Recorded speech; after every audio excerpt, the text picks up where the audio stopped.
धीरे चलने से मत डरो, रुकने से डरो। कड़ी मेहनत और संयम से ही सफलता मिलती है। धीरे धीरे रे मना, धीरे सब कुछ होए। माली सींचे 100 घड़ा, ऋतु आए फल होए। किसी भी कार्य को जल्दबाजी में करने से सफलता नहीं मिलती, बल्कि धैर्य पूर्वक निरंतर प्रयास करते रहने से ही काम सफल होता है। जीवन एक यात्रा है, धीरे ही सही, मगर याद रहे हमेशा आगे बढ़ते रहें। मंजिल एक दिन जरूर मिलेगी। चलिए एक छोटी सी कहानी सुन ली जाए। एक गांव में शिवा नाम का एक आदमी रहता था। उसका जीवन बहुत उतार चढ़ाव से भरा हुआ था। कभी उसे बड़ी खुशी मिलती तो कभी दुख का पहाड़ टूट पड़ता। शिवा जब खुश होता तो वह सोचता कि यह खुशी हमेशा बनी रहेगी, और जब दुखी होता तो उसे लगता कि यह दुख कभी खत्म नहीं होगी।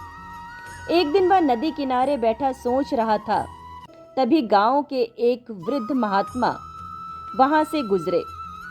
उन्होंने शिवा के चेहरे पर चिंता के बादल देखे और पास आकर पूछा, क्या हुआ बेटा, इतनी चिंता क्यों कर रहे हो? शिवा ने गहरी सांस लेते हुए कहा, बाबा, कभी जीवन में बहुत खुशी मिलती है तो बहुत दुख। मैं समझ ही नहीं पा रहा कि आखिर यह सब कब खत्म होगा। महात्मा ने मुस्कुराते हुए नदी की ओर इशारा किया और बोले, देखो, इस नदी को जैसे यह पानी बहता जा रहा है, वैसे ही जीवन भी बहता रहता है। न खुशी स्थायी है न दुख। सुख दुख भी नदी के नीचे के पानी की तरह होते हैं। वे बहते रहते हैं और हमारे जीवन से बाहर चले जाते हैं। तुम्हें यह समझना होगा कि यह सब क्षणिक है, कुछ भी स्थिर नहीं है। शिवा ने महात्मा की बातों पर विचार किया।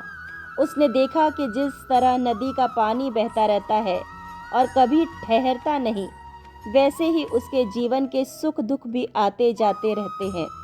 उसे अब समझ आ गया था कि चाहे कितना भी कठिन समय हो, वह स्थायी नहीं होता। जीवन में सुख दुख दोनों ही क्षणिक होते हैं।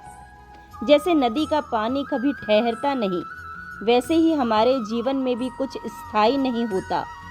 हमें धैर्य और समझ के साथ जीवन के हर उतार चढ़ाव का सामना करना चाहिए।